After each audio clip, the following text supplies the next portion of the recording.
Hello everyone. Jeet classes के current affairs की class में आप सभी का स्वागत है। तो आप आज से हम पढ़ेंगे करंट अफेयर्स की क्लास है। मेरे साथ पढ़ोगे आप। कभी कभी सर पढ़ाएंगे, कभी मैं पढ़ाऊंगा।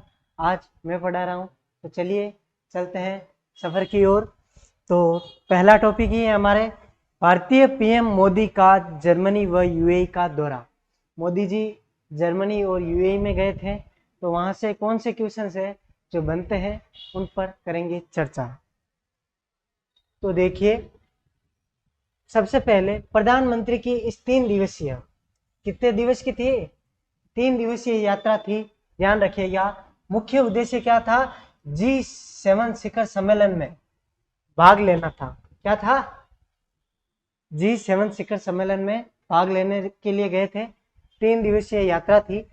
आगे देखिए, G7 शिखर सम्मेलन के लिए जर्मनी के चांसलर, देखिए जर्मनी के चांसलर कौन थे उस टाइम? यहां पर ध्यान रखिएगा, जर्मनी के चांसलर माननीय ओलाफ स्कोल्स। कौन थे? माननीय ओलाफ स्कोल्स के निमंत्रण पर प्रधानमंत्री नरेंद्र मोदी ने जर्मनी के स्लोस एल्मो में रहे। किसमें? स्लोस एल्मो स्थान था, वहां पर रहे। देखिए याद रखना, 3 दिवसीय दौरा था। क्यों गए थे? G7 शिखर सम्मेलन में भाग लेने के लिए गए थे और जर्मनी के चांसलर साहब ने निमंत्रण दिया था, आओ पधारो। तो गए थे और रहे कहां पर थे? स्लोस एल्मो में रहे थे। ध्यान रहेगा।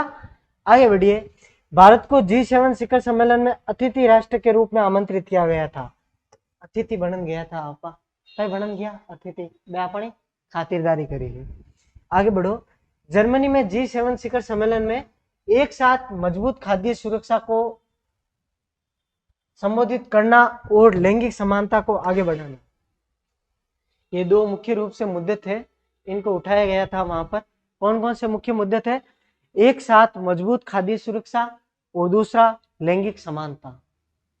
याद रहेगा, G7 सम्मेलन में गए थे, उनके 2 मुख्य मुद्दे थे। प्रधानमंत्री ने विश्व के 7 सबसे अमीर देशों के समूह G7 की बैठक में भाग लिया। तो अब देखिए, आयोजन विश्व के 7 सबसे अमीर देशों के समूह G7 का शिखर सम्मेलन, G7 शिखर सम्मेलन या G7 समिट का आयोजन जर्मनी के स्लोस एल्मो में 26-28 जून 2022 को किया गया। 2 दिन हुआ था, 26 और 28 जून को। ध्यान रखना, 2 तारीखें, स्थान। अब देखिए 7 देश कौन से हैं वो भी दिए गए हैं, देख लो।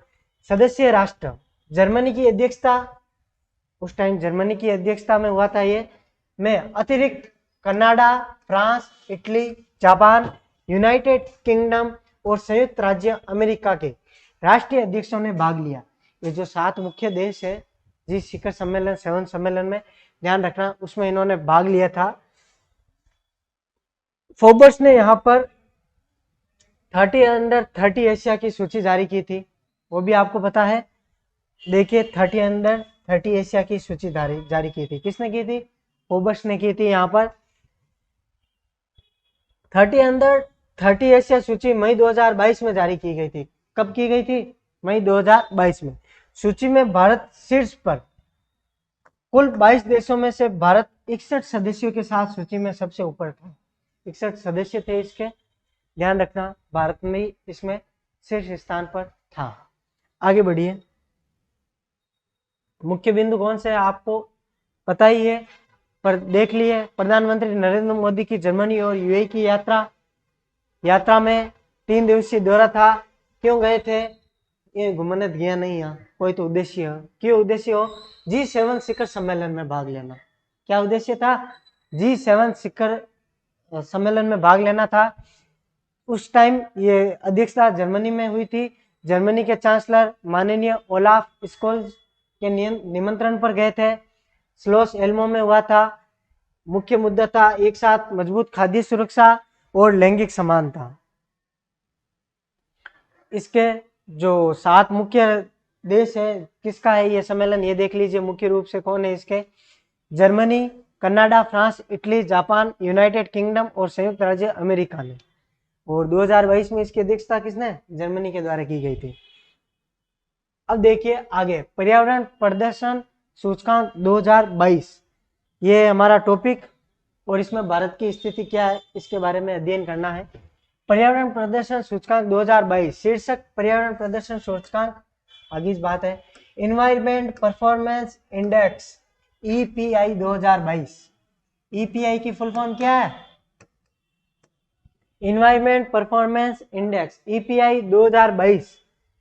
जारीकर्ता कौन था, येल और कोलंबिया विश्वविद्यालय। दो विश्वविद्यालय हैं, ध्यान रखना, पहला येल और दूसरा कोलंबिया, दोनों ने मिलकर इस पर अध्ययन किया और इसे जारी किया। शीर्ष स्थान डेनमार्क, डेनमार्क को आयो संदेश ध्यान रखो जारी करी।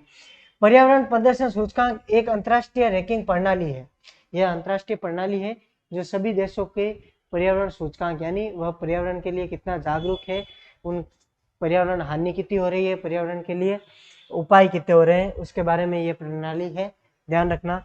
वर्ष 2022 के ईपीआई में 40 प्रदर्शन संकेतों को 11 निर्गम श्रेणियों में बांटा गया। 40 बिंदुओं पर अध्ययन करके, प्रत्येक देश पे 40 मुख्य बिंदु थे, उन पर अध्ययन करके इन्हें 11 श्रेणियों में, 40 बिंदुओं को भी आगे 11 श्रेणियों में बांटा गया था, ध्यान रखना। ईपीआई, ईपीआई 2022 में शीर्षस्थ व निम्नस्थ 5 राष्ट्र, ध्यान रखना कौन कौन से थे।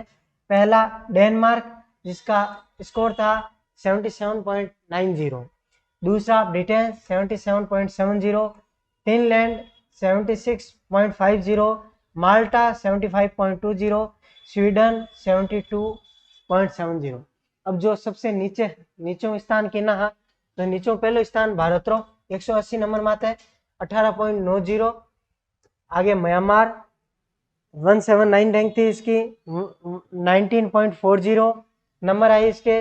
वियतनाम 20.10, बांग्लादेश 23.10, पाकिस्तान 24.60। ये इनके नंबर थे। भैया भारत को सबसे पीछे, सबसे नीचे रखा है, यहाँ पर पक्षपात भी चलती है, ध्यान रखना।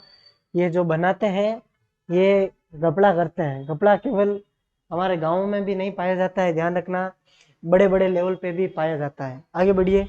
विशेष, भारत के केंद्रीय पर्यावरण मंत्रालय ने इस पर्यावरण प्रदर्शन सूचकांक को पूर्णतः खारिज कर दिया। भाई साहब आपने प्योर रूप से घोटाला किया है। ईपीआई 2022 में कई सूचकांक निराधार मान्यताओं पर आधारित हैं, जिनका कोई तुक नहीं बनता है, इस तरह से लिए गए हैं आधार, ध्यान रखना। पर्यावरण प्रदर्शन सूचकांक, Yale centre for environmental law and policy और Columbia university centre for international earth science information network के सहयोग से वर्ल्ड इकोनॉमिक फोरम द्वारा, ये दो है, कौन से है, येल और कोलंबिया, इनका पूरा नाम दिया गया है, आप देख लो। येल और कोलंबिया हमने शॉर्ट में आगे पढ़े थे, पूरा नाम आ गया। इन्होंने एक फोरम जारी किया था, कौन सा, वर्ल्ड इकोनॉमिक फोरम द्वारा, तब इन्होंने ये जारी की थी सूचकांक। तो ये हम भारत वाले इसको नहीं मानते, लेकिन क्वेश्चन आ सकता है। इसको निराधार घोषित किया था, ध्यान रखना, क्या किया था, निराधार घोषित किया था। आगे बढ़िए। सुरक्षा परिषद यूएन महासभा ने 5 नए अस्थायी सदस्य देशों को चुना। भैया जो सुरक्षा परिषद होता है वो 5 सदस्य चुनता है, उनमें से इस बार किससे चुना, देखिए सुरक्षा परिषद के 5 नए अस्थायी सदस्यों का चुनाव, ये अस्थायी होता है, ये भी ध्यान रखना। 193 सदस्यीय संयुक्त राष्ट्र महासभा में 2 वर्ष के कार्यकाल 2023-24 के लिए 5 नए अस्थायी सदस्यों को चुनाव हेतु, भैया 2 साल के लिए चुना है। देखिए आगे, 15 सदस्यीय सुरक्षा परिषद में जो 15 सदस्य सुरक्षा परिषद है हेतु प्रतिवर्ष 5 नए अस्थायी सदस्यों को चुने जाते हैं। प्रतिवर्ष 5 अस्थायी सदस्य चुने और अगला उनाला 2 साल पर वे खत्म हो जाए, नई ओडी आ जाए। तो ध्यान रखना, हर देश को 2/3 बहुमत अर्थात 128 किनो 2/3 है 193 2/3 यानी 66% सदस्य हुआ जन काम बना अपना, तो 100 मतों की आवश्यकता होती है। इतने देश, अगर इतने सदस्य देश है, जो भी राष्ट्र है, वो अगर आपके सपोर्ट में खड़े हैं तो आप इन 15 देशों की सूची में आने वाले हो भैया, आपको बधाई हो। भारत इसका सदस्य है, ध्यान रखना। संयुक्त राष्ट्र सुरक्षा परिषद, full form United Nations Security Council, UNSG. संयुक्त राष्ट्र सुरक्षा परिषद की यह है यूएनएसजी, इसकी फुल फॉर्म देख लिए। 5 स्थायी सदस्य कौन से हैं? चीन, फ्रांस, रूस, ब्रिटेन और अमेरिका। ये 5 है जिनके पास वीटो पावर है। ये 5 खिलाफ खड़े हो जाते हैं तो बाकी रहा मौज करो। 5 में कोई एक भी खिलाफ खड़े हो जा तो वो प्रस्ताव पारित नहीं हुए, वीटो पावर है इनका। सही है, स्थायी सदस्य वीटो पावर। अल्बिया, ब्राजील, गोबान, गोना और संयुक्त अरब अमीरात यूएई को सुरक्षा परिषद के 5 नए स्थायी सदस्यों के रूप में चुना गया है। 5 नए सदस्य किया है, ध्यान रख जो की जोड़िया है, ध्यान रख जो किया है। अल्बानिया, ब्राजील, गेबान, गाना और संयुक्त अरब अमीरात, ये 5 सदस्य है, ध्यान रख जो। ये चुनिया है, कौन चुनिया? ये 5 देश वगैरह ये सब देश मिलन चुनिया है। 128 में कितना लगभग कट गया, 128 मतों की आवश्यकता होती है 193 में से, ध्यान रखना, तब जाके आप चुने जाते हो। नवनिर्वाचित 5 सदस्य देशों के अलावा अन्य अस्थायी सदस्यों में भारत, आयरलैंड, केन्या, मेक्सिको और नॉर्वे है। 1 2 3 4 और 5 ये भी सदस्य इनमें है, ध्यान रखो। 5 5 10 5 15 होगा, आएगी समझ में। 15 होते हैं, 15 सदस्य सुरक्षा परिषद में। प्रतिवर्ष 5 नए अस्थायी सदस्य चुने जाते हैं, ठीक है। संयुक्त राष्ट्र में बहुभाषावाद पर प्रस्ताव पारित, भारत द्वारा पेश प्रस्ताव पारित। संयुक्त राष्ट्र में भारत प्रस्ताव पारित करियो बहुभाषावाद रो प्रस्ताव, तो वो देख ला, आगे बढ़ो। संयुक्त राष्ट्र में बहुभाषावाद पर प्रस्ताव पारित। पहला, संयुक्त राष्ट्र महासभा, पॉइंट है जो देखिए, संयुक्त राष्ट्र महासभा United Nations General Assembly UNGA एक बहुभाषावाद पर भारत द्वारा पेश प्रस्ताव को भारत ने प्रस्ताव पारित किया था। कब किया था? 10 जून 2022 को पारित किया। कब किया? पारित करना डेट है 10 जून 2022। बहुभाषावाद, संयुक्त राष्ट्र में बहुभाषावाद एक प्रस्ताव था जिसको 10 जून 2022 को पारित किया गया। बहुभाषावाद पर प्रस्ताव में संयुक्त राष्ट्र के कामकाज में हिंदी व अन्य भाषाओं को भी बढ़ावा देना पहली बार जिक्र किया गया। बहुभाषावाद नाम सिद्ध है कि बहुत सारी भाषा है जिकी आप संयुक्त राष्ट्र संघ में काम में लो, कामकाजी भाषा में काम लो, वो प्रस्ताव भारत दियो हो वटे जिको पारित करियो हो संयुक्त राष्ट्र। पारित प्रस्ताव में कहा गया कि संयुक्त राष्ट्र हिंदी भाषा सहित आधिकारिक और गैर आधिकारिक भाषाओं में महत्वपूर्ण संचार और संदेशों का प्रसार जारी रखने में प्रोत्साहित करता है। इनमें निवेदन हो कि आप जिका भी नियम प्रणाली या जिका भी कुछ निर्णय है या कुछ इंफॉर्मेशन है जारी करो, वह अन्य भाषा में भी जारी करो, वो प्रस्ताव हो। इस संकल्प में पहली बार हिंदी के अलावा बांग्ला, उर्दू का उल्लेख किया गया है। विशेष, संयुक्त राष्ट्र में हिंदी को बढ़ावा देने के प्रयासों के तहत वर्ष 2018 में हिंदी @UN परियोजना आरंभ की गई थी। अभी मुख्य बिंदु है, एक तो बहुभाषावाद प्रस्ताव पारित हुई, किन तारीख रहा हुई? 10 जून 2022 रहा हुई। आ ध्यान रखो। और इनमें कही है कि हिंदी वगैरह और भी बांग्ला, उर्दू आदि भाषा है वे आप कामकाज में प्रयोग में लो। ये प्रस्ताव में निवेदन हो, इनमें पहली बार बांग्ला और उर्दू रो जिक्र करियो हो। ध्यान रखो 2018 में हिंदी @UN परियोजना आरंभ करी ही किमें अटे कटे संयुक्त राष्ट्र में, तो वे में जिक्र करियो हो कि भाई हिंदी ने बढ़ावो देने वास्ते। ध्यान रखो, ये परियोजना नाम हो हिंदी @UN परियोजना 2018 रही है, पर पढ़ लो कई बार आ बात ऊंचाड़न आवे नहीं, जनीरू रिलेटेड ऊंचाड़न पाची पूछ लिया करे। संयुक्त राष्ट्र में अरबी, चीनी, अंग्रेजी, फ्रेंच, रूसी और स्पेनिश 6 आधिकारिक भाषा है। 6 आधिकारिक भाषा है कि ध्यान रखो, 6 पूछ ले गई बात है। जबकि अंग्रेजी और फ्रेंच संयुक्त राष्ट्र सचिवालय की कामकाजी भाषा है। ध्यान रखो, कामकाजी भाषा है। जो भारत में हिंदी कामकाजी भाषा है। क्या राष्ट्रभाषा? राजभाषा है हिंदी, कामकाजी भाषा है, ध्यान रखिए। ब्रिटेन की महारानी बनी दुनिया की दूसरी सबसे लंबी समय तक राज करने वाली शाही रानी। ब्रिटेन की एलिजाबेथ है द्वितीय, प्रथम नहीं है, द्वितीय, ध्यान रखो आवेला। तो ए महारानी जी हाँ ए समूह लंबो राज करने वाला महीने दूसरा श्रेणी में आई गया। पहला क्या है वे भी पढ़ेला, ध्यान रखो। ब्रिटेन की 96 वर्षीय महारानी एलिजाबेथ द्वितीय। कौन थी? एलिजाबेथ द्वितीय, नाम याद रखना। विश्व में सबसे अधिक राजगद्दी पर आसीन रहने वाली दूसरी व्यक्तित्व बन गई है, ध्यान रखना, दूसरे व्यक्तित्व बन गई है, व्यक्तित्व बन गई है। सर्वाधिक समय तक राजगद्दी संभालने के मामले में फ्रांस के राजा लुई 14वें, देख लो बड़े भाई बात है। अब ताजो ओ है ओ नहीं पूछन, पुरानी पूछ सके। सबसे ज्यादा राज किसने किया था? लुई 14वें ने, पहले स्थान पर है। और दूसरा मार्ग पे कौन है? एलिजाबेथ द्वितीय महारानी। 70 वर्ष पूरे होने पर उपलक्ष्य में ब्रियन में 96 वर्षीय महारानी की प्लेटिनम जयंती, कौन सी? प्लेटिनम जयंती को भव्य आयोजन के साथ जून 2022 में मनाया गया। ध्यान रखना 2022 में 96 वर्षीय महारानी ही राज करियो 70 वर्ष। क्वेश्चन क्या होगा? प्लेटिनम जयंती कहां पर मनाई गई थी? ब्रियन में। किसके उपलक्ष्य में? वही जो महारानी थी वो दूसरी सबसे ज्यादा राज करने वाली बन गई थी। पहले कौन थे? राजा लुई 14वें, याद हो जाएगा। और वर्ष 1953 में ताज पहनने वाली महारानी एलिजाबेथ द्वितीय। अब आगे बढ़ते हैं, तो आगे अपने फिर से हम मोदी जी। ब्रिक्स समिट 2022, याद रखना ब्रिक्स समिट 2022 क्या है? तो बढ़िए आगे। ब्रिक्स शिखर सम्मेलन 2022 इंपॉर्टेंट है, क्वेश्चन आएगा यहाँ से। 14वें, कौन सा? 2022 में कौन सा ब्रिक्स सम्मेलन था? 14वां था, ध्यान रखना। 14 ब्रिक्स शिखर सम्मेलन, 14 ब्रिक्स समिट का आयोजन चीन की अध्यक्षता में, किसकी अध्यक्षता में?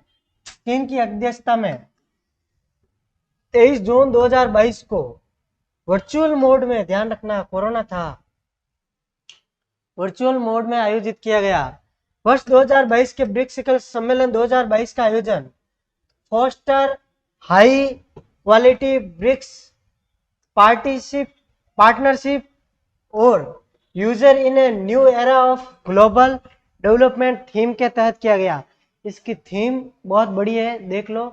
Poster high quality BRICS partnership, देखो हिंदी में देखो, जो ब्रिक्स देश है उनकी जो पार्टनरशिप है उसको बढ़ाने के लिए, उसको हाई लेवल पर ले जाने के लिए इसकी थीम थी कि जो भी ब्रिक्स सम्मेलन के हैं देश हैं उनकी अच्छी पार्टनरशिप, अच्छा कॉम्बिनेशन बने, वो इसकी थीम थी। और दूसरी थीम थी विश्व के डेवलपमेंट के लिए, विश्व के विकास के लिए एक नया व्यापक एरा बनाया जाए, ध्यान रखना विश्व के विकास के लिए इसकी थीम रखी गई थी। तो दो है, कौन सी है? Foster high quality BRICS partnership and usher in a new era of global development theme थी। थीम पूछी जाती है कौन से? 14वें ब्रिक्स सम्मेलन की। 14 किस में था? 2022 में था, ध्यान रखना।